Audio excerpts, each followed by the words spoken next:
elkar ulertzeko moduri onena baita elkar entzutea.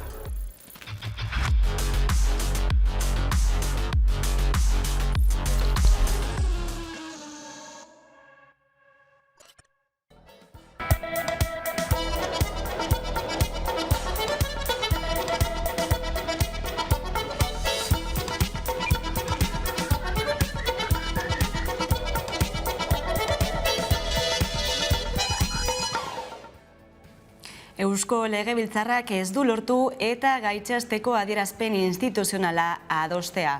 PP eta Ciudadanosek proposatutako adierazpena eztabaidatu da bozeramaileen batzordean, baina Euskal Herria Bilduk ez duen onartu, ez da aurrera atera, alderdi politiko ororen onespena behar baita.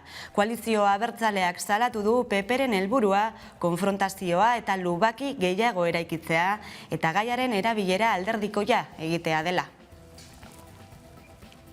Kaixo guztioi, eguerdion eta ongi etorriak gurean gaur magazinera. Egunero legez, Deustuko estudioetatik ari gara, zuzenean eta hemendik eta ordu biterdiak bitartean Euskal Herrian zein munduan gertatutakoak azaltzen saiatuko gara, informazioa, analizia, iritzia eta entretenimenduaren bitartez. Urriak 21 ditu gaur, osteguna da eta atzo bete ziren 10 urteetak bere jardunbide armatua behin betiko bertan bera utzi zuela edo bukatutzat eman zuela gogoetarako eta memoriarako eguna izan zen atzokoa. Erakundeek ekitaldi ugari antolatu zituzten, tartean Eusko Jaurlaritzak etaren biktimak izan zituen gogoan. Elkarbizitza eraikiz izeneko ekitaldia antolatu zuten, Gogora Institutuak Bilbon duen egoitzan. Inigo Urkullu lehendakariak hitza hartu eta esan du eta hanka sartze bat izan zela hasieratik amaieraraino eta ez zuela inoiz ez izitu behar. Entzun dezagun. Eta hanka sartze bat izan zen hasieratik amaierara. Ez zen inoiz existitu izan behar. Eragindako sufrimentua ez litzateke berriz gertatu behar. Etaren amaierak ezin du ekarri besterik gabe orrialde bat pasatzea eta gertatutakoa ahaztea. Biktimek aitortza eta elkartasuna merezi dute, jasotzen ari dira. Baina horrekin batera, min guzti hori eragin zuen jarreraren balorazio kritikoa egin behar da. Etorkizuna zintzo eraikitzeko, bidezko etorkizuna eraikitzeko, biktimei eragindako kalte bidegabea aitortu behar da. Fernando Grande Marlaska, Gobernu Espainiarreko barne ministroak etaren biktima komentzeko ekitaldian parte hartu du asteazken honetan, Gasteizko terrorismoaren biktimen omenezko zentroan. Memorialarekin gertatzen den bezala, Grande Marlaskak soilik etari leporatu dio biolentzia eta soilik biktima batzuk aitortuz eta garaile eta garaituen kontakizun bakarra izan du oinarri. Sortuk ere egin du etaren jarduera armatuaren behin betiko bukaeraren 10. urte hurreneko ekitaldia Donostian eta esan du momentu erabakigarria denez, bakea eta elkarbizitzari dagokionez, ezker independentistak zintzotasunez eta ausardiaz segituko duela lanean. Arkaitz Rodriguez, Sortuko idazkari nagusiak irakurri du adierazpena. Momentu erabakigarria da, bakea eta elkarbizitzari dagokionez. Ezker independentistak lanean jarraituko du. Orain arte ezinezkoa izan dena posible egiteko. Aieteko adierazpenaren atal guztiekiko konpromisoan berresten gara. Preso politikoen auziari konponbidea eman behar zaio. Biktimen aitortzan urratsak eman behar dira. Eta gatazkari aterabide demokratikoa eman behar zaio. Elkarbizitza eraikitzeko ezinbestekoa dela, uste dugu. Ez dugu etxiko eta ireki den aukera elikatzen jarraituko dugu. Zintzotasunez eta ausardiaz. Iragan asteleenean, urriaren 18ko adierazpenarekin egin berri dugunez. Arnaldo Otegi, Euskal Herria Bilduko koordinatzaile nagusia, Euskadi irratian izan da Jesus Egigurenekin batera, bertan urriaren 18ko adierazpenaren garrantzia azpimarratu du eta aurrera begira jarri da, gatazkaren konponbidean gelditzen diren auzien konponbideari begira hain zuzen, presoen auziari besteak beste. Como ha dicho Jesús, cada uno ha vivido su propia experiencia vital y política. Antes yo citaba la existencia de otros dolores y otros sufrimientos que deberían de ser reconocidos, pero no quiero que se interprete en estas palabras, lo vuelvo a repetir, como una especie de petición ahora que nosotros lo hemos hecho para que otros lo hagan. Pues yo creo que esto necesita su tiempo y creo que nos haría a todos mejores como país, como sociedad y como personas si todos los dolores y todos los sufrimientos tuvieran fin en este país. Todavía hay algunos que no lo han tenido, ¿no? Nuestros hijos han vivido la situación desde un punto de vista político en diferentes espacios, pero creo que han sido protagonistas de la vida de sus padres, ¿no? Y en definitiva cada uno ha vivido pues desde una óptica diferente pues grandes sufrimientos, ¿no? Jesús suele decir a veces, y Rafi, su compañera, también en muchas ocasiones, que los que más han pagado la historia del conflicto armado y político han sido muchas veces los hijos y que han sido los grandes olvidados, ¿no? Y yo creo que ese sufrimiento está ahí, ¿no? Hain zuzen, espetxe politikan aldaketa sakontzeko manifestaziora deitu du Sarek larun baterako, eta jardun armatua eten zuela 10 urtera, eskubide urraketa guztiei irtenbidea emateko asmoz. Ignacio Oiartzabal dugu pantailaren beste aldean, Sareren bozeramailetako bat, eguerdion. Kaixo, eguerdion. Esan bezala, 10 urte igaro dira, etaren amaieratik, 10 urte baita ere Aieteko Bake konferentzia hartatik, eta espetxe politikan aldaketak emateko ordua dela, azpimarratu duzue.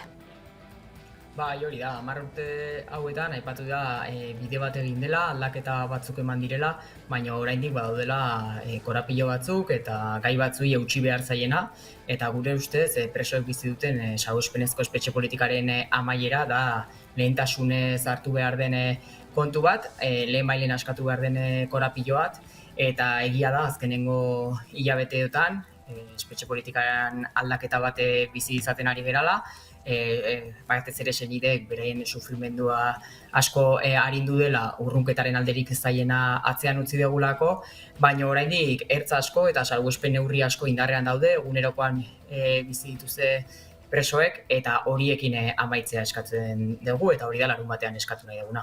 Izan ere, Aieteko konferentzia hartan bildutako puntuen artean bazegoen ere presoen auzi hori, baina egoera 10 urtera oso bestelakoa da, aipatu duzuen bezala. Zein da, hala ere, Sareren irakurketa 10 urte hauen gainean bizikidetzari dagokionean? Bueno, nik uste dut 10 urte hauetan elkarbizitzarentzako pauso ezberdinak eman direla eta oso garrantzitsuak izan direla.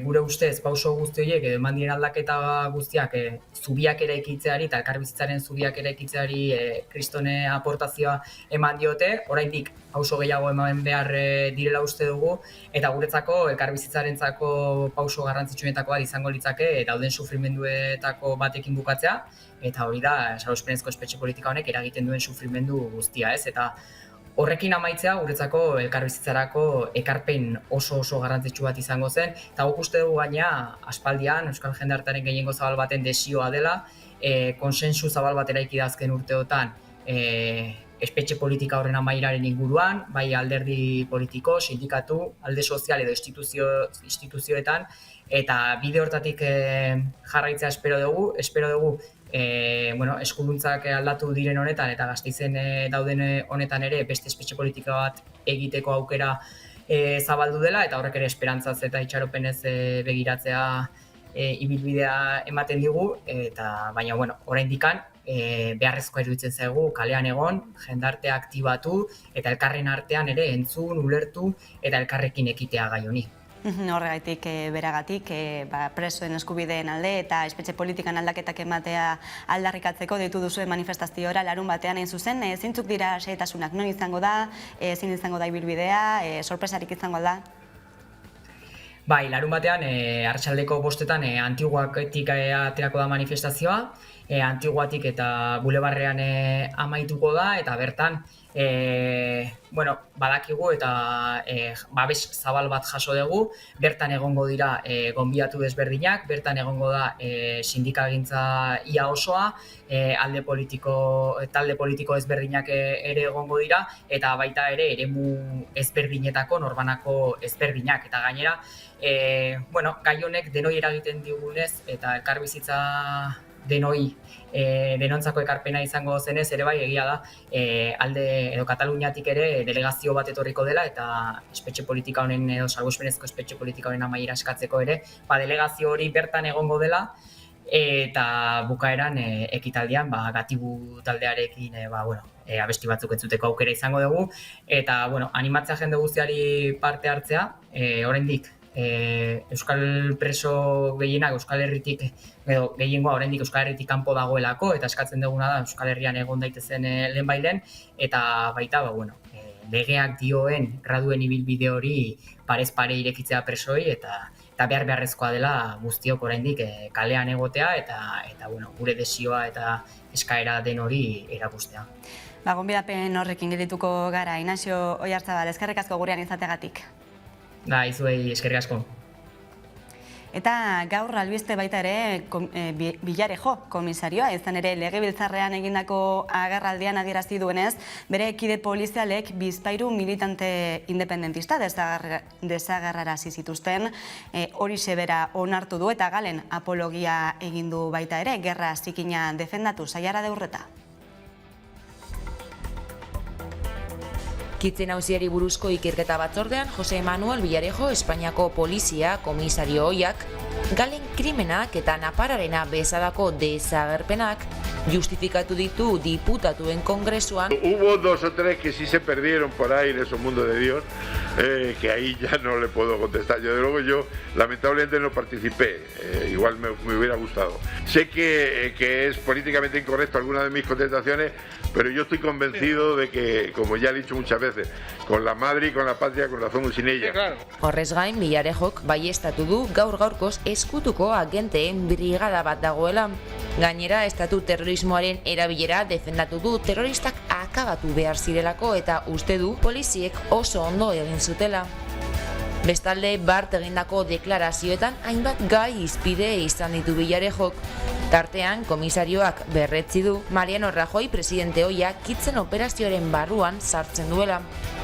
Deklarazio deigarriak ere eskaini ditu, hala nola Juan Carlos Borboikoak monarkia erakundeari sortzen zizkion arazoak murrizteko hormonak ematen zizkiotela. No, la hicieron. Hormona femenina, inhibidores de testosterona, etcétera, etcétera. Es decir, para rebajarle la libido, porque se consideraba un problema de Estado el que este señor fuera tan, ardiente, ¿no? Por así decirlo. Hala ere, hainbat alderdikidek Villarejoren adierazpenak zalantzan jarri dituzte. Kontraesanak nagusi direlako eta frogarik ez aurkeztea aurpegiratu diote.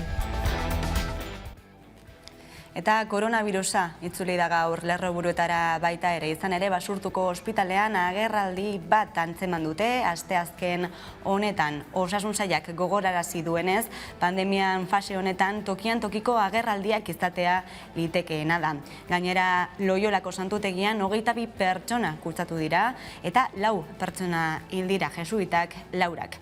Nafarroan eta azken datuek erakusten dute intzidentzia metatuaren kurba apurka egiten ari dela gora, baina oraingoz ez du islarik izan ospitaleratze kopuruetan.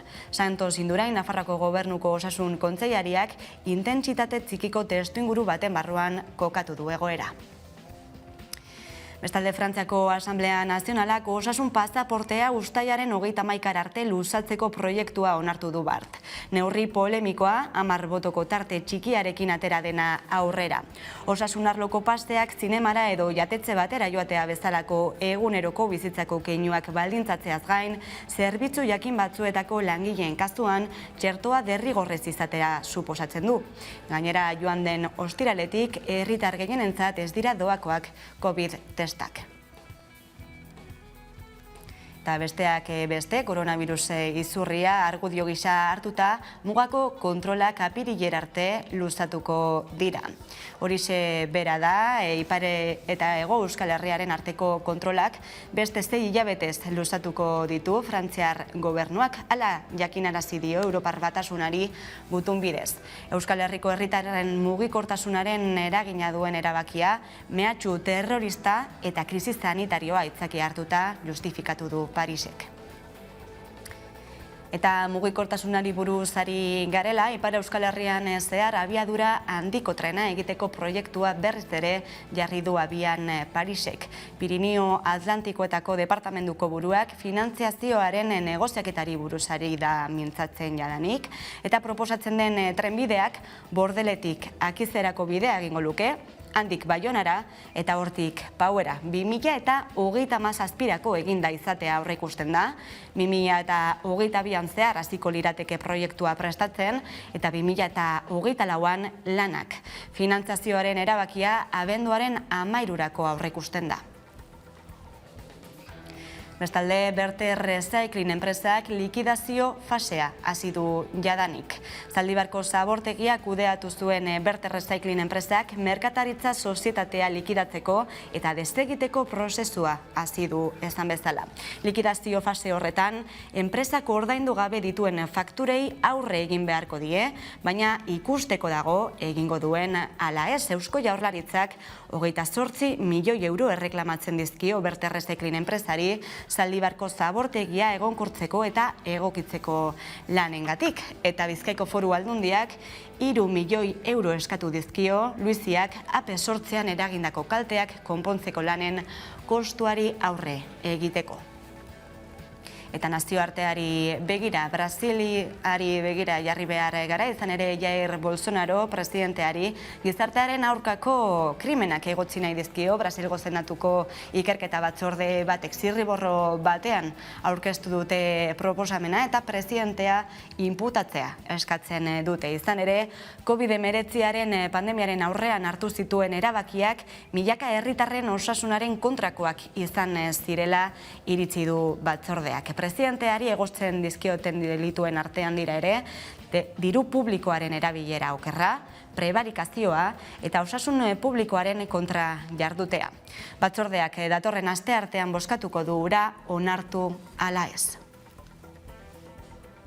Eta gurera itzuliko gara, kulturren gaiei helduta, izan ere musika izango dugu abia puntu orintze bertan Afrika Biban abeslariak nomada plazaratu ondoren 2019 urtean diska berria kaleratu baitu duela gutxi. Ispiluaren aurrean izenekoa pantailaren beste aldean dugu Afrika. Eguerdion, ongitorri? Eguerdion, bai. Esan dugu, ezta? Ispiluaren aurrean izenburua duela zure azken diska, hitzez eta zer da islatu nahi izan duzuna, barkatu?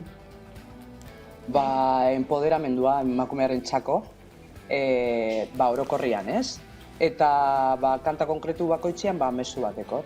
Ez dakit zeran asaltziara edo zudanak ero ispiluaren aurrean adibidez berbaitzen dauen honeaz gonbidatzen dut jenkiari bereziki gazteriari ispilu aurrean ipintzera eta geure buruak onartzera, maitatzia eta esplotatzia dekoguna, ez? Eta beste dekotena desiatzen lagatzia eta hori. Emakumearen kantarekin hori emakumearen askatasun, adierazpen askatasuna errebindikatzen dut. Da orokorrian hori empoderamendua eta autonomia emozionala eta holako gauzak.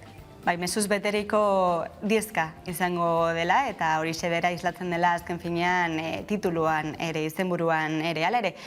Aurreko diskarekin alderatuta soinu berberak izango ditu, doinu berberak, zein motatako estiloa jorratu duzu oraingoan? Soul, normalian lantzen dutena. Soul, rhythm and blues, nu soul da olako hip-hop pasiekin azkenengo kanta entzun duzunez kristalesko kabian, hori nu soul olako zer izango leike. Musika baltza azkan finean.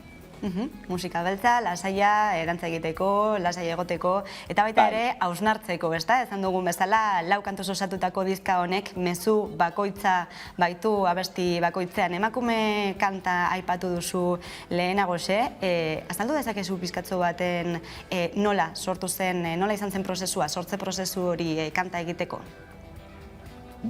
Kuarentenan gonderarik, entzune berri bat olan beste bortxaketa grupal bat egon zala, eta hori, epaiak egindako galderiak ikusitza esaten eban. Ematen eban neskia ero kulpablia izan zala, erruduna bera, eta orduan esaten eban hori ezin da posible izan. Da ganera, inoiz ezin gara nahi dugun moruan jantzi izan, ez dakite, bizi, libre emakumeak beti beldurra auki birdugu, ez dakite, represalen gatik eta holan. Eta hori, errebindikatzen dut emakumearen askatasuna. Nahi dauen moruan bizitzeko eta izateko. Eta bestelako abestietan ere, hala ere, mezu potenteak badira. Bai, hori autonomia emozionala, ez dugu inorren beharrik zoriontsu izateko. Emakumeak nahiko fuerte eta indartsua gara, nahi dugu nahitzeko eta ez dugu inorren beharrik, ez dugu inorre geuralboan egon biharrez, aurrera jarraitzeko. Hori, poteria, dekogun poteria esplotatun birdugula. Aurkeztu berri duzu, zurazken dizka, eta laizter ere hasiko zara aurkezpen bira, ezta? Kontzertuak ematen. Zeintzuk izango dira hitzorduak eta lekuak? Urriak 30ean Bilborroken 8:00, atxaldeko 8:00 hasiko gara. 7:00 zabalduko da bezatiak. Da gero jotzen dute Donostin, Dokan, fetxak eta lan ez dakizikete, zensaioan harrapaten azu eta nagoelan ondinoko pizkat flipaten. Donostin, Dokan, Totem eta Gasteizen. Nere zaretan ipineko egunak eta holan, ondinoko ez dakit. Adi egongo gara hitzordu horietara, eta suposatzen dugu baita ere gogoz hartuko dituzula zuzeneko horiek, behin COVID-en neurri guztiak altxatuta, eszenatokira igotzeko zain egongo zarela zu ere. Egon gara esaiaten noain eta nago emozionata. Nahiko ondo sonatzen da, izango da kistunako kontzertua. Horien zain geldituko gara. Afrika Biban, eskerrik asko gurean izateagatik. Zuei, eskerrik asko.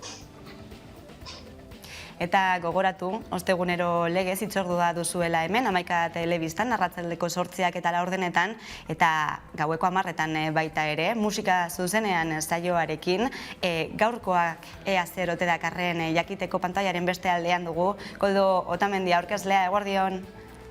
Eguerdion denei. Zein izango da gaurko menua? Zer ekarri duzu gaurko?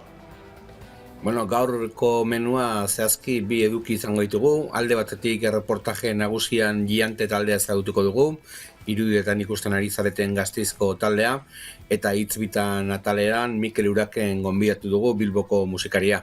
Giante taldea, beraz ezagutuko dugu sakonean, esan duzu gasteiztarrak direla, 5 urteko ibilbidea dutena, zer gehiago jakingo dugu beraiei buruz?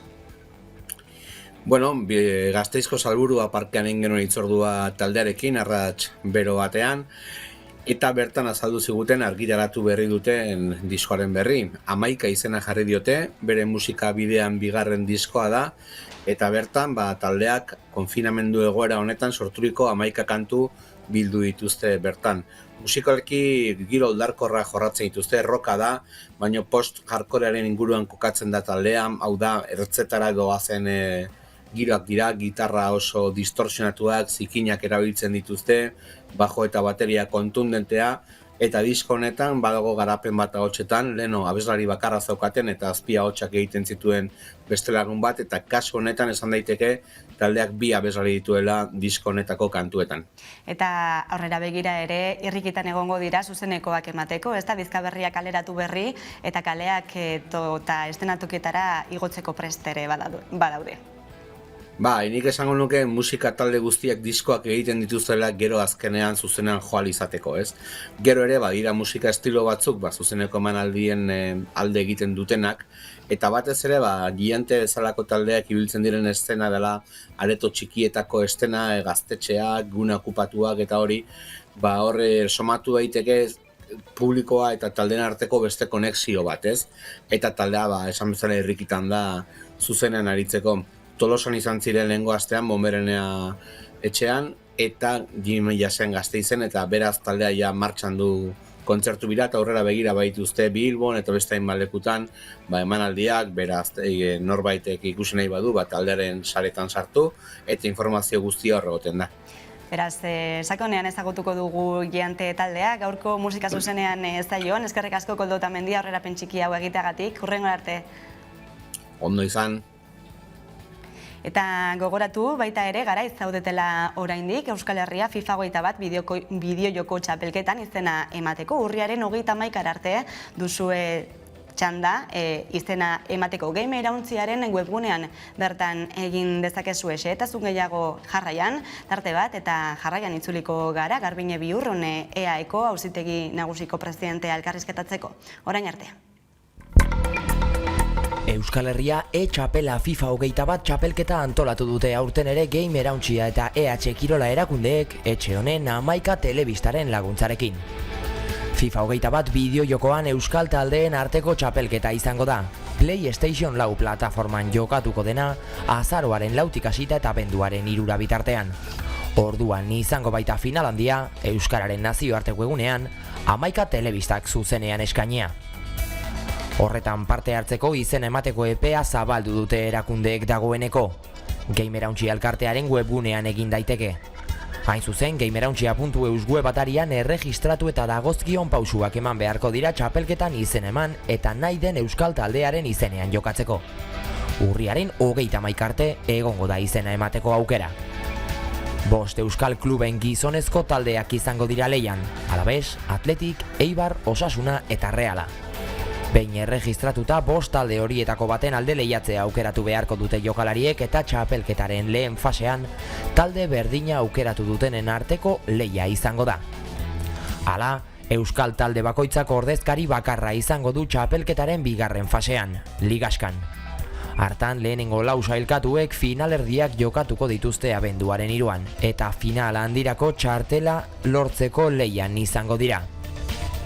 Euskal taldeei ikusgarritasun eman eta bideojokoen munduan euskara sustatzea izango ditu helburu txapelketak, bai EH Kirolaren baita Gamerauntziaren sorburuko asmo direnak, eta 11 telebista lagun izango dute zabalpenean aurreko edizioetan bezala. Kaixo, taldea gea, Urnietako death metal talde melodikoa. Eta bueno, dakizuen bezala, ez dakizuen bezala orain abestiatea deu, eta bizi musika saioan ikus gai dokazue.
Eta egunero legez, elkarrizketari tartea irekiko diogu, eta horretarako gaurkoan gurekin dugu Garbine Biur, Oneaeko Auzitegi Nagusiko presidentea. Eguerdion, ongetorri Amaika telebistara.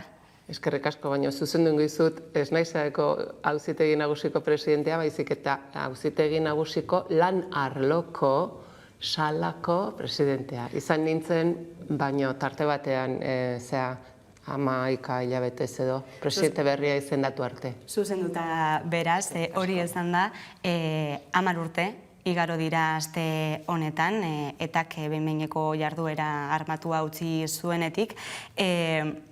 Zein pasu emon dira 10 urte hauetan, bizikidetzaren alorrean, nola ikusten duzu egoera? Aste honetan bertan ere, Ezker Abertzaleak urriaren 18ko adierazpena kaleratu du, zein irakurketa egiten duzu 10 urte hauetan zehar? Bueno, azken pauso bizikidetzaren alde edo bizikidetzarako izan zan hain zuzen ere eta hartutako erabaki hori, ezta? Hori ezinbestekoa zan gure bizikidetza osasuntxua izateko eta benetakoa eraginkorra ere bai izateko, ezta? Pauso hori eman da gero hori zan nolabait esateko baldintza sinekoa non, ezta?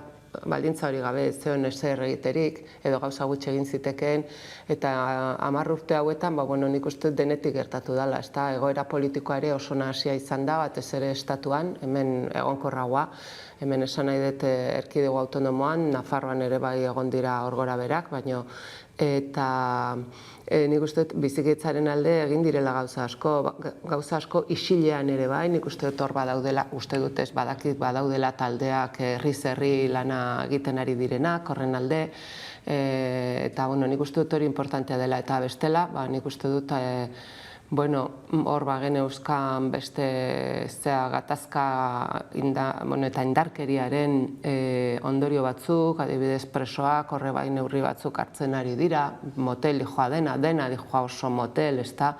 10 urte garo behar izan dira hain zuzen ere astelenean horrelako adierazpen bat egiteko sortuk eta EH Bilduk, eta nik uste dut, moteltasun horren barruan dena doa. Baina, nik uste dut ikasi dugula posible zala askatasuna, posible zala bizikidetza, sikera neurri bateraino, eta horrari gara urte asko izan ziren baita ere horrela bizi izan ginela, ez da, 50 urte izan ziren, eta horri buelta emateko, denbora beharko da baita ere. Presoen auzia aipatu duzu, hori da gatazkaren ondorioetako bat konpontzeke dagoena oraindik, orain espetxe eskumena eskuratu du Eusko Jaurlaritzak eta justizia errestauratiboa aplikatzen hasiko dela iragarri du. Zure ustez zeineratara aldatu daiteke presoen egoera? Nik lehen aipatu dut presoen egoera, zuzen ere niretzat zalako nolabait egoera injustu bat, ez da, hain zuzen ere, aplikatzen ari zitzaielako, aizaielako, etako presoei edo etaren inguruan egon diren preso horiei legedia, baino irizpide edo salbuespenezko irizpidekin edo salbuespenezko interpretazio batekin niretzat behintzat. Eta orduan nik eskatuko nuke iruditze zait bidea dela interpretazio arrunta egitea, beste presoei legea aplikatzen zaien bezala hauei bai aplikatzea, eta horrek esan nahi du, espetxe onurak izango zituztela, baimenak, 3. gradua, baldintzapeko askatasuna, ezagutzen ditugun neurriak, ezta? Eta nik uste dut hori izango litzakela, ez bakarrikan beharrezkoa, baizik eta ezinbestekoa, hori horrela aplikatzen delako legea denoi berdin. Eta ez dakit zer gehiago, nik hortikan aurrera momentuz ez nintzake joango egia esan. Eta ikusiko dugu Eusko Jaurlaritzak zer egiten duen, badakigu oso garrantzitsua dela espetxeetako tratamendu batzordek ematen dituzten txostenak eta ematen dituzten erabakiak, hain zuzen ere ondako onurak edukitzeko edo disfrutatzeko, eta ikusiko dugu zer gertatzen den, hori nondik nora dijoan. Hala ere, espetxe zaintzarako epaitegia entzutegi nazional barruan dago, eta edozein espetxetako erabakia horra baten batek fiskalak aurkatuko edo errikurrituko balu Madrilea esan nahi dut, epaitegi horretara joango litzateke. Nik uste dut baita ere beharrezkoa izango litzakeela lege aldatzea eta itzultzea preso hauekiko zaintza, espetxe zaintza hemengo epaitegietara. Gatazkaren biktimei dagokionez, badirudi indarkeria mota jakin bat islatzen dela gehien, eta beste bat ez dela hainbeste hitz egiten, beste bati buruz, hori ere islatzen da ikusentzunezkoetan adibidez. Zer gertatzen da beste indarkeria mota horrekin?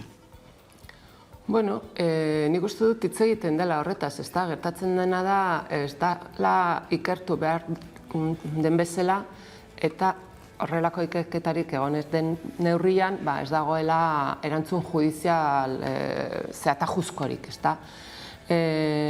Bueno, nik uste dut alere etak izan duela erantzukizunik handina, hain zuzen ere urte luzeetan aritu delako, biktima gehien berak eragin dituelako, 853 hildako, oker espanago, eta hori izan da, nik uste dut, Euskal Herrian eta gure erkidego autonomoan hain zuzen ere, zera bizikidetza konplexu horretarako eta injustiziarako faktorerik edo aldagairik nagusiena. Halere, nik esango dizut, Galena oso gaizki itxi zan, oso gaizki ikertu zan, beida ni Tolosarra naiz, eta Tolosakoak ziren Galek hildako lehen biak, hau da, Lasa eta Zabala, eta azkena, Juan Carlos García Goena, hirurak Tolosarrak ziren beraz, ez horregatik baizik eta oso ondo ezagutzen dut gertatutako guztia, eta iruditzen zait, ezinbestekoa dela, hori ere bai ikertzea behar dan bezala,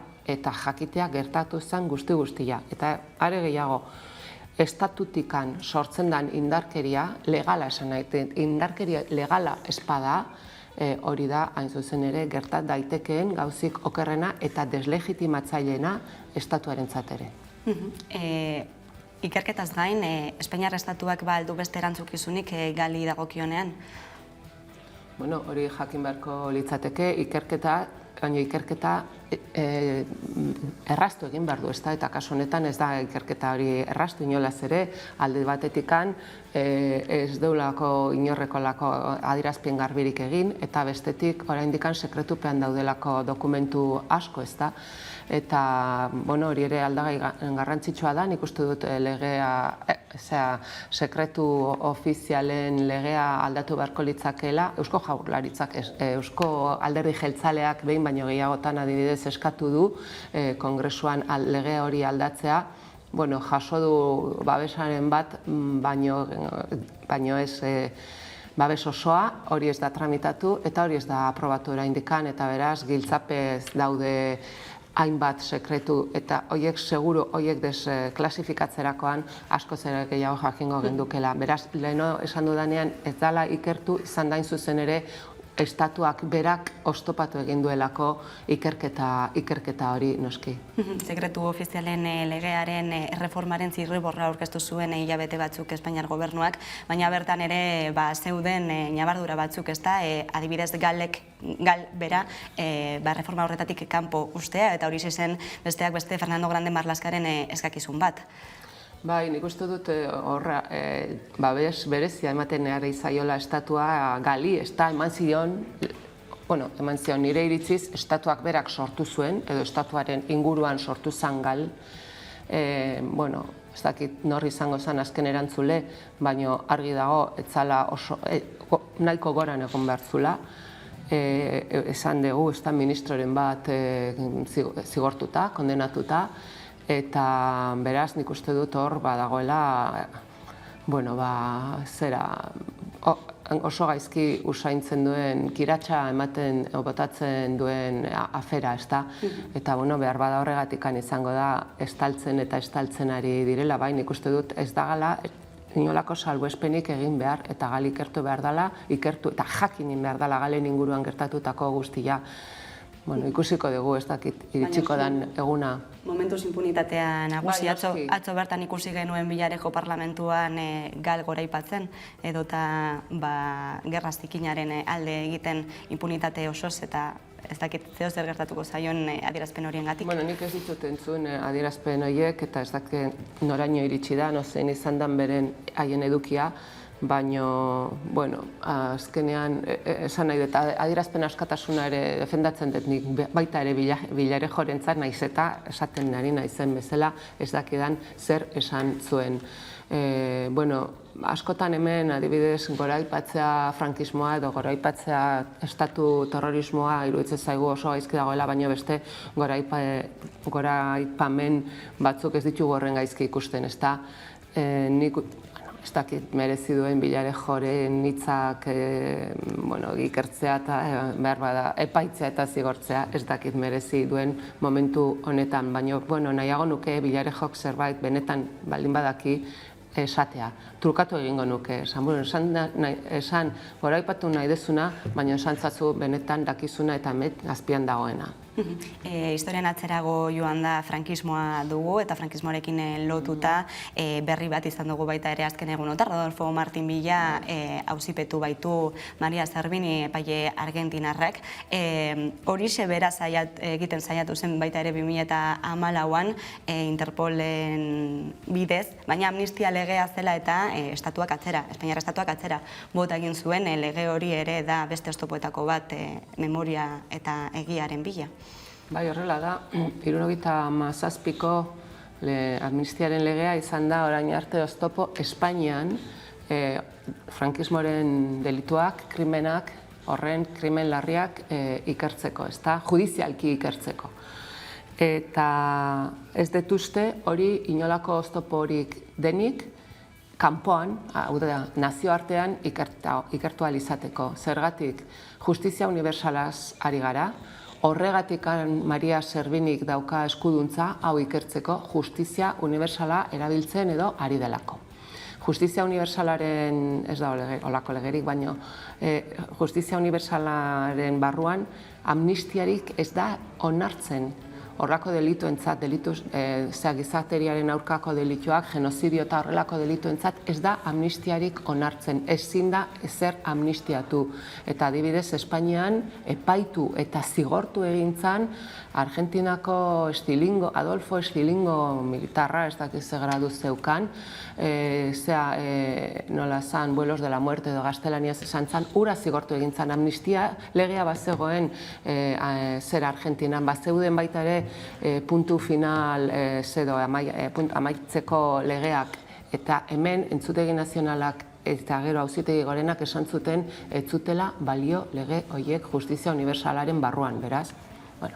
Horixe, nik uste dut Maria Servinik ez dakiz zer dagoen barruan, zenolako frogak egon daitezken Martin Villaren erantzukizunaz, baina printzipioz prozedimendua aurrera eramateko inolako arazorik ez diot nik ikusten. Frankismoren biktimei jarraituta, 20 euskal familiek lortu dute senideak erorien haranetik ateratzeko baimen hori, lanak laizter hasiko dira, zer suposatuko du horrek? Bueno, nik uste dut familia horientzat lasaitasun handia, ez da, lasaitasun taposa nola bait, esan nahi dut hori daude hor hilobiratuta, beren borondatearen aurka, eta gaina han esklabu bezala edo esklabu moduan lana eginda eta gero, ez da, eta gaina egon dira denbora luze batean diktadorearekin batera, eta nik uste dut hortik ateratzea familien borondatea hori baldin bada, nik uste dut justizia kontua dela baita ere. Eta Madrilera begira berriro ere betiko galdera ez, noizko botere judizialaren erreforma hori? Hori bai dela galdera komplikatua erantzuteko, ez dakit zer gertatuko den, zer gertatzen ari den, gutxi gora bera badakigu, baina zer gertatuko den ez dakigu. Orain bazirudien oso aurreratuta zeudetla akordioak auzitegi konstituzionala eta kontuen zera auzitegia eta zer zana datuen babesarako agentzia eta zera berritzeko, eta ez dakitagoan Otegiren hitzekin eta gobernuaren PP eta gobernuaren arteko liskarrarekin atzeratuko dan edo ez dakigun momentu honetan zer gertatuko dan, baina alere itun horiek, akordio horiek aurrera aterako balira ere, ez dakigu horrek islarik izango zuen aginte judizialaren Konseillo Nagusia berritzeko. Ez dakit benetan lotxagarria da, lotxagarria baino gehiago ez dago hitzik hori kalifikatzeko, eta ez dakit, 3 urte izango dira, prorrogatuta daudela, abenduan 3 urte izango dira, beraz. Ez dago hitzarik. Lan arloari begira jarriko gara baita ere, zure arloa baita. Espainiar estatuko aurrekontuak aurkeztuta, Madrilgo gobernuak dio, unea dela lan erreforma indargabetzeko. Duela urte bat gogoratuko dugu, adostu zutela Urazin irakurketa egiten duzuzuk. Bueno, nik uste dut hor badagoela gobernu akordioa, ez da, Alderdi Sozialista eta Unidas Podemosen arteko, eta horra saltzen da, hain zuzen ere, indargabetuko dela, edo derogatu egingo dela lan erreforma. Nik ez dakit zer, nik uste dut beharrezkoa dela, behintzat hainbat materia, hainbat gai edo hainbat arlotan erreforma hori bertan bera uztea.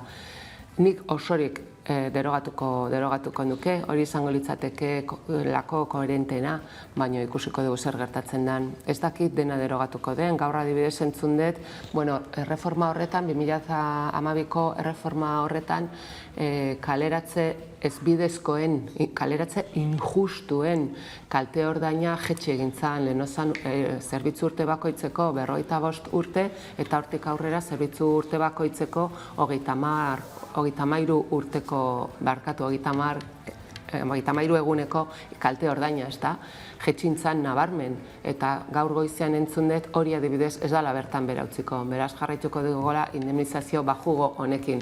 Orduan ikusi beharko dugu ze nolako derogazio indargabetze egiten den, esatet, nik egingo nuke osorik. Bestalde, krisialdiaren ondoren, ekonomia suspertzeko gako gisa aurkezten dira Europako funtsak, Europatik etorriko diren dirutza hori, baina baldintza batzuk ezarriko ditu Bruselak horiek jasotzeko, erreforma jakin batzuk horien artean, baita ere lan erreforma, edo izan dugun bezala, pentsioena baita ere, 2008an gertatu bezala, azkenean herritarrek ordainduko dugu krisia? Ez dakit, Europatik etorriko diren funtsen inguruan egia esan da, baldintza batzuk badaudela betetzeko, ez da, baina gobernuak ez du horretaz oso garbi hitz egin, ez da, zen eta pentsioen erreforma badirudi bakarrik izango dela onerako, ez da, hain zuzen ere berreskuratzeko hori rebalorizazioa eta bar, eta ez du ematen, behintzat ez dute garbi esaten, ministroak esaten du, baina gero isilarazi egiten dute, ez da, eskriban ministroa, eta ikusiko dugu, nik ikusi nahi ditut benetan paperak, nola tramitatzen diren zera erreforma horiek eta zer gertatzen dan. Zalantzarik ez daukat, Europa oso eskuzabalak akotxokin izan da kasu honetan, momentu honetan, hain zuzen ere Europa osoak beharra zeukalako, ez gara haietan bezala, eta nik garbi daukat baldintzak egongo direla eta baldintza zorrotzak gaina ikusiko dugu gobernua nola moldatzen den eta nola saltzen duen hau guztia. Ez din gehiago esan ez baitakit. Nola ikusten duzu lan arloaren etorkizuna? Erronka handiak daude, digitalizazioa bertan dago, robotizazioa baita ere, aurre ikusten da lanpostu batzuk suntzituko direla, nola aurre ikusten duzu egoera? Oso txosten eta ikerketa interesgarriak daude horri buruz, ez da robotizazioarekin eta digitalizazioarekin zenbat lanpostu galduko diran, esaten ari dira baita ere 2030 beraz, hemendikan 9 urtetara, egongo diran lanpostuetatik, 10 lanpostuetatik 8 adibidez gaur oraindikan ez ezagun diela, beraz, badirudi eraldaketa ikaragarria etorriko dela, ez dakit horrela izango dan. Askotan gauzak gero izaten dira askoz ere gertatzen dira era lasaiago batean, ezta? Hala ere bai, nik uste dut badagoela hori zerbait gertatuko dela, gertatzen ari dela dagoeneko, ikusten ari gara, adibidez pandemia edo epidemia izurrite honekin zer gertatzen ari dan, zeintzuk egin ahal izan duten lana eta zeintzuk ez, denbora guzti honetan, badirudi kualifikazio gutxiena daukaten lan postuk eta lanak izango direla kaltetuenak, hori gertatu da dagoeneko eta nik uste dut baita ere aurrerantzean gertatuko dela. Baina horretarako daude erakunde publikok, horretarako dago diru publikoa, hain zuzen ere, laguntzak emateko, formakuntza babesteko eta hala ere bermatu ezingo balitz lanpostu bat, enplegua bermatu ezingo balitz, bermatzeko hain zuzen ere diru sarrera duinak, ezta? Nik uste dut gauzak horrela barko dutela izan. Diru sarrera duinak, beste herri ekimen batzuek oinarrizko errentaren alde egiten dute, ez dakit utopikoa iruditzen zaizun, ala epe laburrean egin daiteken zerbait. Oinarrizko errenta unibertsalaren alde, ezta? Porque oinarrizko errenta, nolabait badaukagu, ezta? Bai Espainian baita ere hemen, eta Nafarroan. Eta, nahi ez zait utopikoa iruditzen, gaina hor badaude baita ere txostenak eta kalkuluak egin dituztenak. Azkenean, zer ateratzen zaio baita ere hobeto dirua aldetik, ez da ekonomikoki estatuari, denai bermatu horrelako errenta, edo ez, edo jun gero laguntza ematen banan-banan. Hori interesgarria da, baina nahi beldurra ematen didana bakarrikan da horrelako errenta oinarrizko errenta unibertsala eratzerakoan edo indarrean sartuko balitz, nahi bakarrikan kezkatzen hauena da, ea horrekin ez litzakeen utziko edo ahaztuko lanerako daukagun eskubidea. Nik ez dut nahi horrelako gizarte bat, bermatu egin bartzaio jende guztiari lana, enplegua, lanpostu bat, eta hori bermatu ezin bada, edo hori gauzatu ezin bada, orduan bai, horrelako errenta duina. Baina nik uste dut estatuk saiatu behar dutela ematen lana. Eta kontuan hartu hemen daukagu lan pribatu asko publikoa izan zitekeena. Lana bermatu bai, baina duina izan behar du baita ere. Gaur egun eta auzitegietan ikusiko duzue, zein da prekarietatearen erradiografia?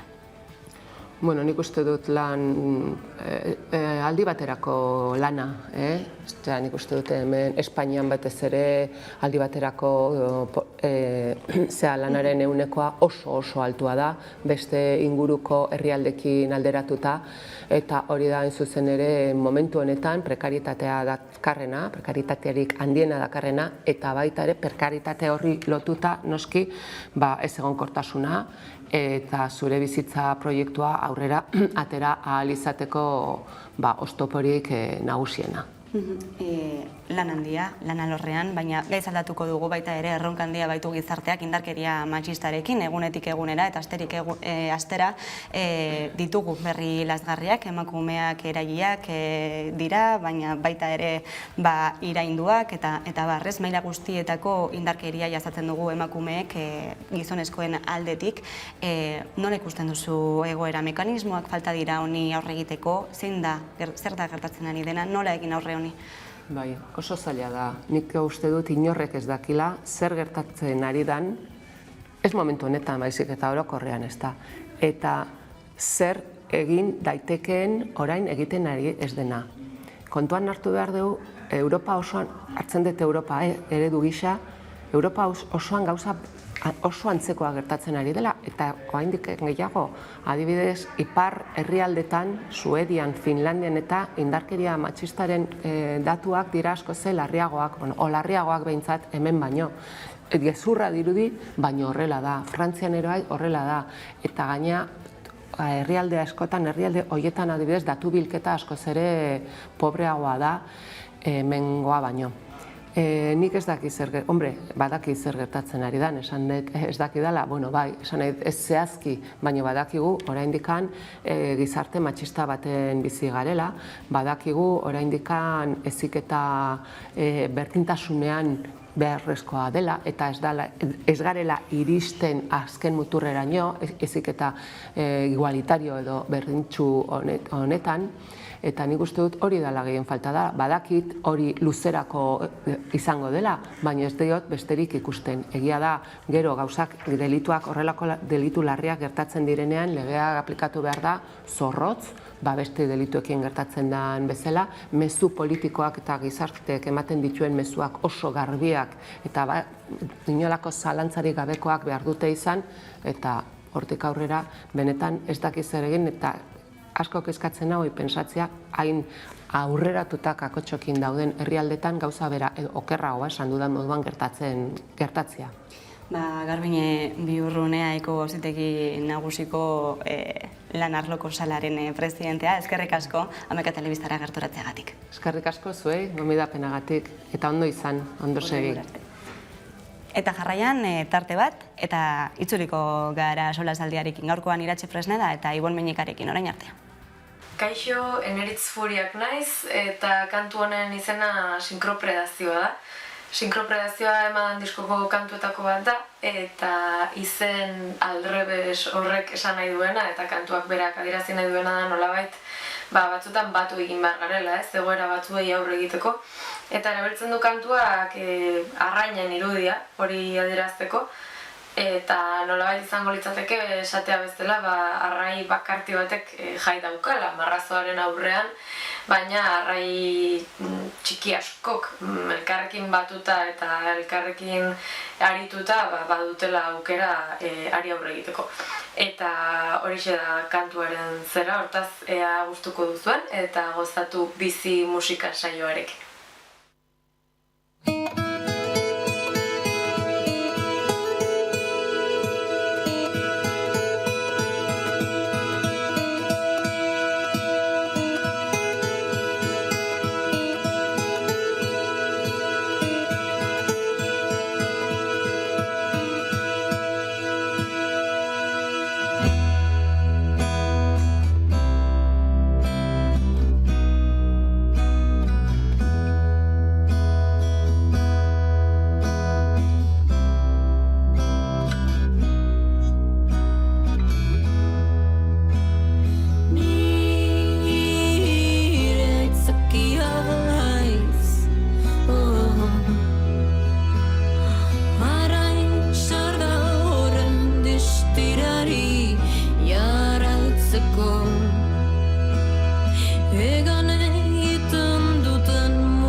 Egunero lege solasaldiari ekingo diogu eta horretarako gaurko gonbidatuak dira alde batetik Iratxe Fresneda, eguerdion. Eguerdion. Eta Ibon Meñika, eguerdion. Ekarri. Atzo bete ziren 10 urte eta karmak utzi zituenetik eta gogoetarako eta memoriarako eguna izan zen, astea ere izan da horretarako ez, eta ona mahai gainera ere ekarriko dugu gai ura, hainbat ekitaldi izan ziren atzokoan, Jaurlaritza alde batetik, sortuk bestetik, zer nabarmenduko zenukete orokorrean 10 urte hauek igaro ondoren? 10 urteko garapenak perspektiba pultsu demoten du, ez? Eta niri behintzat azpimarra edo ustot jarri barko geniokela, gaur egun Euskal Jendartearen gehiengoak ze lekutan edo ze iritzi edo posizioetan edo aurkitzen dan edo ze elementu komunen gainean, ez? Dagoen, ez? Evidentemente ñabardura askorekin eta arrisku askorekin. Eta nik aipatuko nituzke igual lau elementu, ez? Batetik, konfrontazio garai bortitzetik elkarbizitzerako bidean dagoela gehiengoa somatzen da. Noski, ulertuta baitere, egindakoaren aitortza eta sektore guztiek nolabait ere daukaten noiteko erantzunkizuna horrekiko. Esango nuke baitere gehiengo sozial, politiko, instituzionala badagoen, indarrean gaur egun dagoen sufrimendua soluzubian jartzenen beharran bateratasun handi bat dagoela. Hirugarrenik, aipatuko nuke, herri honek daukan gatazka edo afera politikoa estatuekin soluzio demokratikoaten bidearekin ebatzi beharko litzatekeren gehiengo bat badagoela ere. Eta azkenek urtean ikusi izan den bezala, parte hartze aktibo baten beharra badago, ez? Sektore eta elementu askoren gandik, ez? Nazioarteko komunitateak paper fundamental bat bete izan zuen eta bete izan du baitere azkenek urtean, baina ez bakarrik hori, ez? Jendarte zibilak baitere bete izan du adibidez paper fundamental bat, adibidez armagabetzaren testu inguruan, ez? Orduan, iruditzen zait pista horiek nahiko lagungarriak izan daitezkela ulertuteko gaur eguneko Euskal Jendartean non kokatua dagoen, ez? Eta 10 urteko perspektiban zebateko evoluzio egin dugu horren ondorioz. Eta iruditzen zait hori direla igual arreta punturin handiena izan daitezkenak deklarazio, ez? Eta horreri emongo nioke azpimarra. Laburpen honen ondoren Iratxe, zer nabarmenduko zenuke? Ados nago berak esandakoarekin, baina beste agian perspektiba batetatik aipatuko nuke zer nolako errelatuaren eraikuntzari garen egiten, ezta? Guzti honek berriro ere maila gainera ekartzen du, zer nolako kontakizuna sortzen nahi garan, zer nolako memoria historikoa, kolektiboa, elkarbizitzarako, ezta? Eta hor elemente batzuk, nik uste dut faltan daudela, eta baita ere disonantzia pilo bat, ez? Gehiagian. Alde batetik ikusten dut, eta, pixka bat irratian edo prentzan agertzen dena irakurtzen, entzuten ikusten, ez da? Horre nolabait adierazpen politikoen nolabaiteko arduragabekeri bat, ez da? Somatut, esan dezagun horrela, ez da? Zergatik, berriro ere nolabait ikusi izan dudalako edo somatut dut herritar bezala, ze horrela nahi dut ona ertorri ere bai, ez da, herritar bezala, dena eta daren errelatuaren birsorkuntza bat. Eta sortu, Bilduri eskatzen ari zaiona, nire ustez batzuetan, gehiagikeria da. Ez dauka, uste dut, adierazpen hau ez duela kontrasanean sartzen, nolabaiteko aitortzarekin, biktimekiko errespetuekin, edonolako edo mota guztietako biktimez hitz egin behar dugulako baita ere. Eta zentzu hortan nire zalantzak ditut, ez da? Zer nolako errelatua eraikitzen egin garen, 10 urte urtei begira, zer nolako, behitu, Zerbinik berak esaten zuen, ez da, aurreatuko naiz, pixka bat gaiari, baina Zerbinik epaiak berak zerbait aipaitzen zuen eta oso interesgarria iruditzen zaidana, ez? Eta bada, egitura frankistaren kontrolpean egin zela transizioa, eta hain zuzen ere, memoria historiko hori eta errelato hori eratzeko orduan ezin dugu hau ahastu. Beste gauza asko ere ezin dira ahastu, ez da? Eta ez dut gaiatik desbideratu nahi. Nik uste dut gehitzea dela. Gehitzea dela kentzea baino, ez da? Bai, geroxeago hitz egingo dugu baita ere, gatazkaren biktima guztiei buruz, zuzen errelatoari buruz baita ere, eta gal sekretu ofizialen legeari buruz, baina aurretik goazen ikustera baita ere, etorkizunean edo epe laburrean zein erronka dauden aurretik, eta hori esetako bat da presoen afera. Entzun dezagun Inazio Oiartzabal sareko bozeramailea. Eta 10 urte hauetan elkarbizitzarentzako pauso ezberdinak eman direla eta oso garrantzitsuak izan direla. Gure ustez pauso guzti horiek eman diren aldaketa guztiak zubiak eraikitzeari eta elkarbizitzaren zubiak eraikitzeari kristone aportazioa eman diote. Oraindik pauso gehiago eman behar direla uste dugu eta guretzako elkarbizitzarentzako pauso garrantzitsuenetako bat izango litzake dauden sufrimenduetako batekin bukatzea eta hori da salbuespenezko espetxe politika honek eragiten duen sufrimendu guztia, ez? Eta horrekin amaitzea guretzako elkarbizitzarako ekarpen oso garrantzitsu bat izango zen, eta guk uste dugu gaina aspaldian euskal jendartearen gehiengo zabal baten desioa dela, konsensu zabal bat eraiki da azken urteotan espetxe politika horren amaieraren inguruan, bai alderdi politiko, sindikatu, alde sozial edo instituzioetan, eta bide hortatik jarraitzea espero dugu, eskuduntzak aldatu diren honetan eta Gasteizen dauden honetan ere beste espetxe politika bat egiteko aukera zabaldu dela, eta horrek ere esperantzaz eta itxaropenez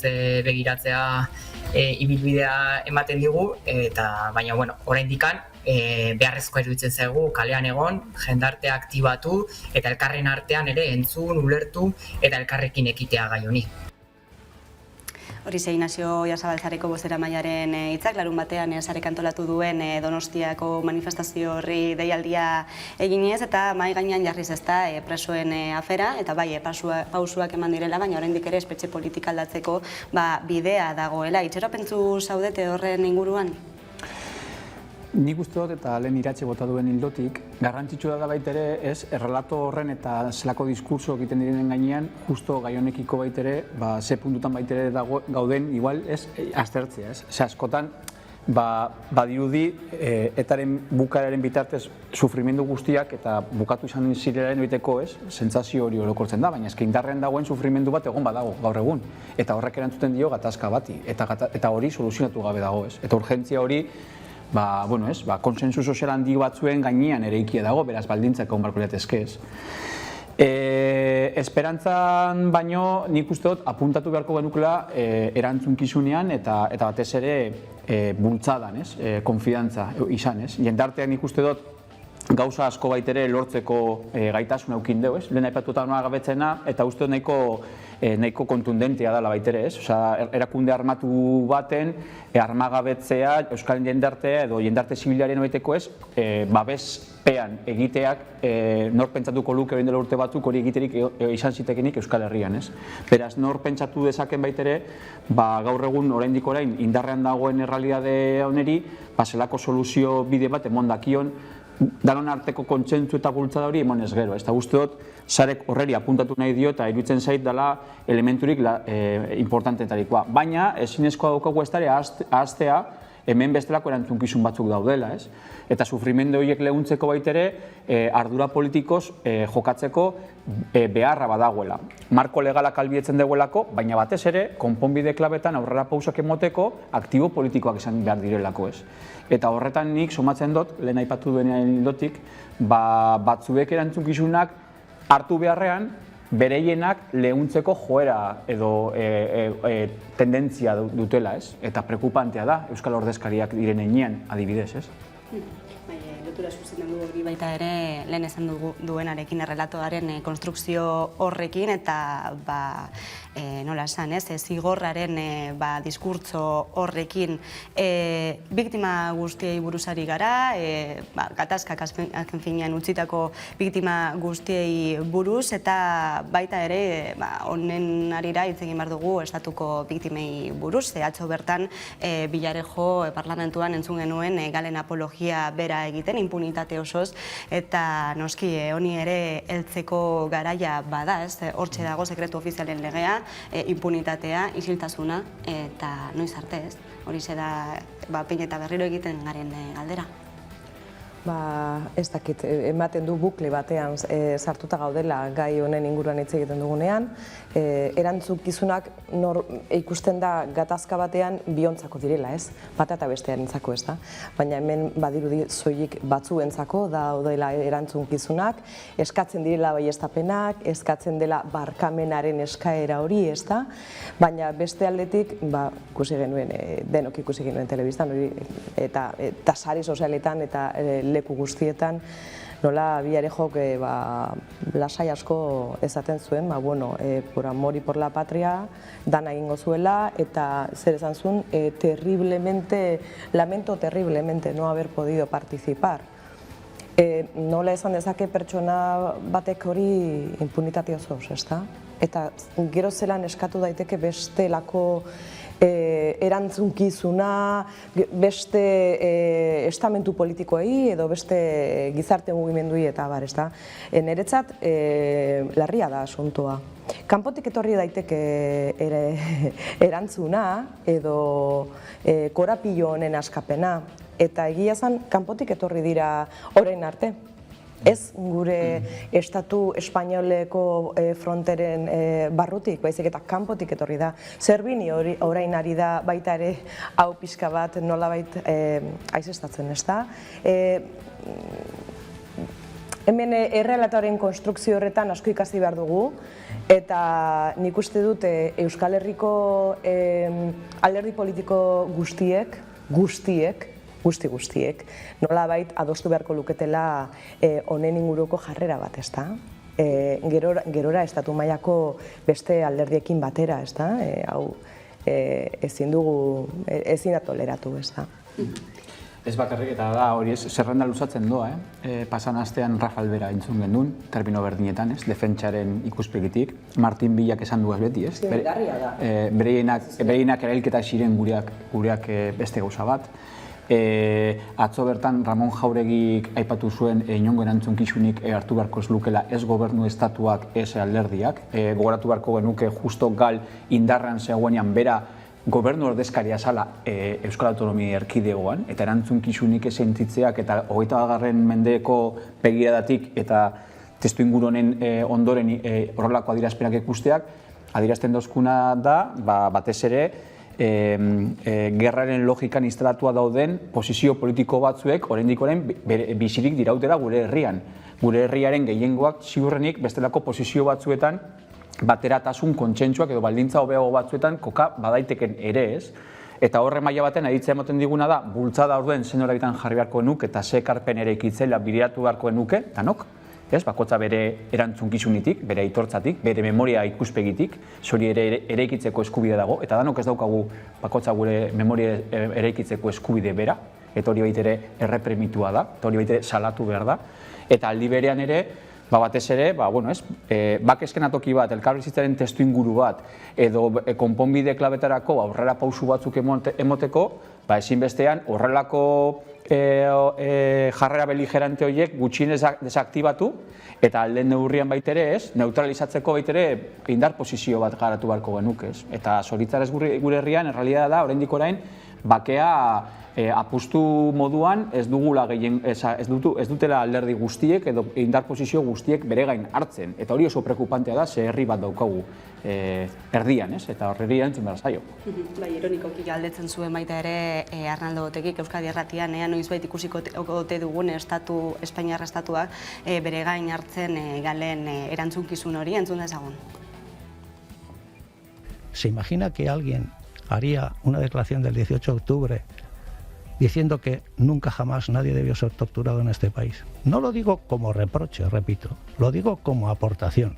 Creo que también ese día llegará y ese día también se construirán puentes. Hortxe hitzak gaztelaniaz, baina bueno, esan dugu errelatoaren diskurtso hori, ezker abertzaleari termino jakin batzuetan gauzak esatea eskatzen zaion bitartean beste gauza batzuk edota beste indarkeria batzuk isilarazten direla edota impunitate osoz baimentzen ere jarraitzen direla Espainiar estatuan eta bueno, errepasatu ditugu adibide guztiak, zeo ester nabarmendu nahi baduzu. Nik uste dut nolabait errelatoaren fikzionalizazio bat egiten ari dela. Eta hori nahiko arriskutsua da oraindik ere, ezta? Ematen du dena fikzio bat izan dela, onak eta txarrak irudikatu dira oso era partzialean, eta hori baino gehiago da, oso konplexua da.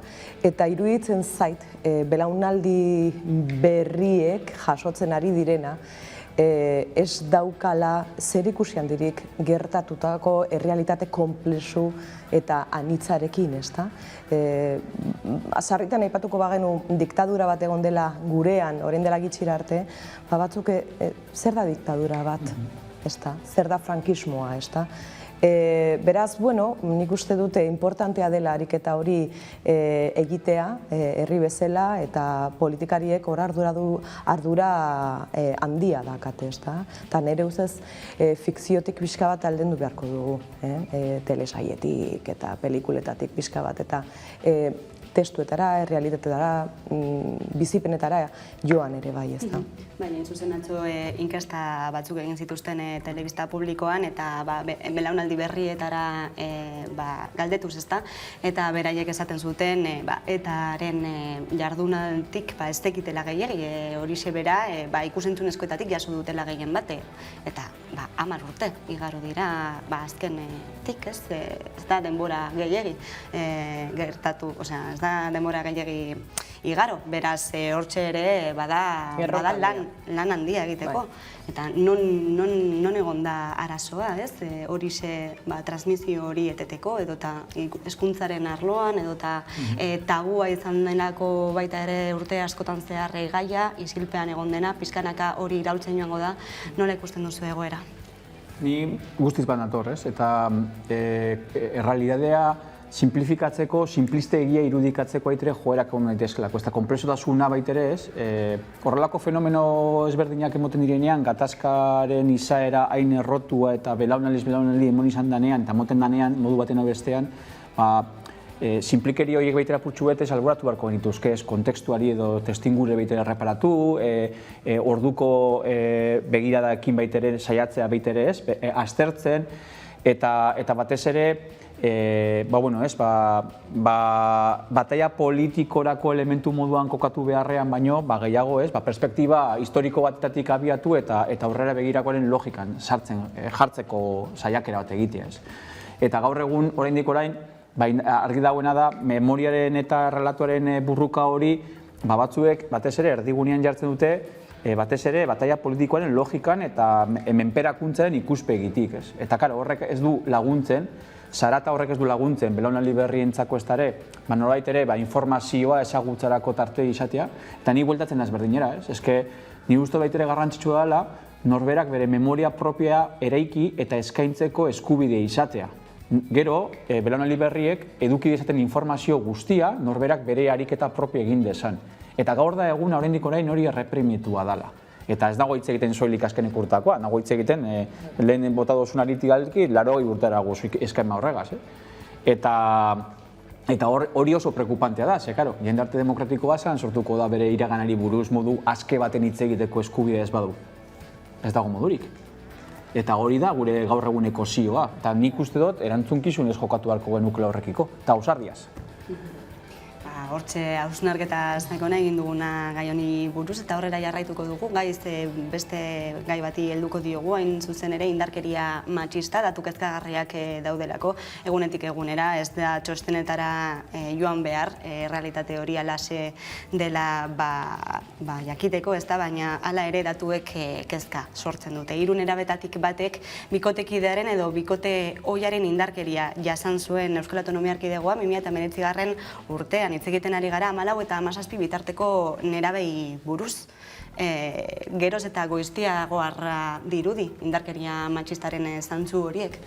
Nola ikusten duzu egoera, zer ari da gertatzen? Non ari gara baita ere gizarte bezala hanka sartzen? Behar bada lehen ere bazegoen, baina etzan ikusgai. Orduan, nik daukadan kezka titularra da, una de cada 3 adolescentes nik irakurri nuen, violentzia edo indarkeria jaso duela bikotean.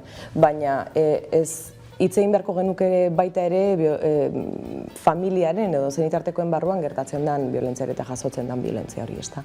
Eta batzuetan ez da bakarrik emakumeen ganakoa, baizik eta mutilen ganakoa. Eta okerrena da, badala sistemikoa, eta badala ere mutilen kontrakoa, eta bada